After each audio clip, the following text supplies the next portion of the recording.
Rumah ini sangat besar dan murah lagi, Pak. Bapak belum tahu aja. Rumah ini murah. Karena berhantu, pemilik sebelumnya meninggal. Sehingga istrinya menjual rumah ini. Katanya sih, sering diteror. Sosok hantu anak kecil. Kami hanya membawakan cerita pendek. Tidak bisa mengklaim bahwa kisah ini benar-benar terjadi, hanya karangan semata.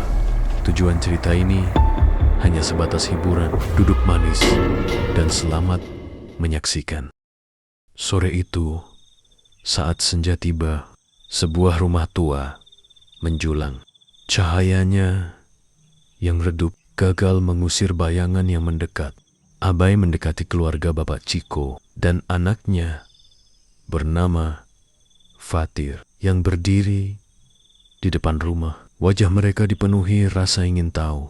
Sore, Pak. Maaf, mengganggu. Apakah Bapak yang baru beli rumah ini? Bapak Ciko mengangguk menjawab. Oh, tetangga baru. Iya nih, Pak. Bapak Ciko tersenyum. Kok Bapak mau sih pindah ke sini, ke rumah ini? Iya, soalnya saya pindah ke sini sama anak saya. Rumah ini sangat besar dan murah lagi, Pak. Bapak belum tahu aja. Rumah ini murah.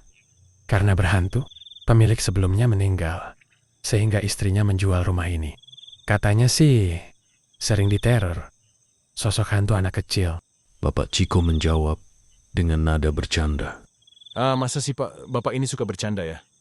Saya tidak percaya hal yang berbau mistis begituan.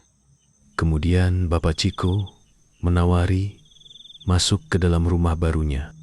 Ayo mampir dulu ke rumah baru saya. Tidak, Pak. Terima kasih. Saya di sini aja. Kemudian Bapak Ciko berjalan masuk ke rumah barunya. Cahayanya yang redup menciptakan bayangan panjang di dalam ruangan. Abai hanya diam berdiri, membelakangi rumah Bapak Ciko. Saat Ciko dan Fatir anaknya memasuki rumah yang sunyi. Kemudian Bapak Ciko dan anaknya masuk. Suasana menjadi hening. Fatir menatap keluar jendela. Wajahnya pucat ketakutan. Fatir kemudian bertanya kepada bapaknya. Fatir heran, tadi Bapak ngobrol sama siapa? Kok Fatir nggak kenal, Pak? Kemudian bapaknya menjawab. Sama tetangga baru di depan, kenapa? Lalu Fatir terkaget. Pak, rumah ini sepi banget, nggak ada tetangga di depan. Di bawah selubung malam, Abi berdiri di luar rumah. Wajahnya dipenuhi rasa kebingungan, terhanyut dalam pikiran, dan Abai bergumam. Hah? Kenapa Bapak yang beli rumah baru itu? Dengan siapa dia berbicara tadi? Berbicara pada dirinya sendiri sebelumnya. Jangan-jangan dia berbicara dengan hantu anak kecil. Sebuah wahyu yang mengerikan muncul saat kaki Abai dalam keterkejutan yang lucu. Kemudian Abai berteriak. Ada apakah ini? Apa yang sebenarnya terjadi? Kabut tipis menyelimuti tubuhnya. Tubuhnya menjadi transparan.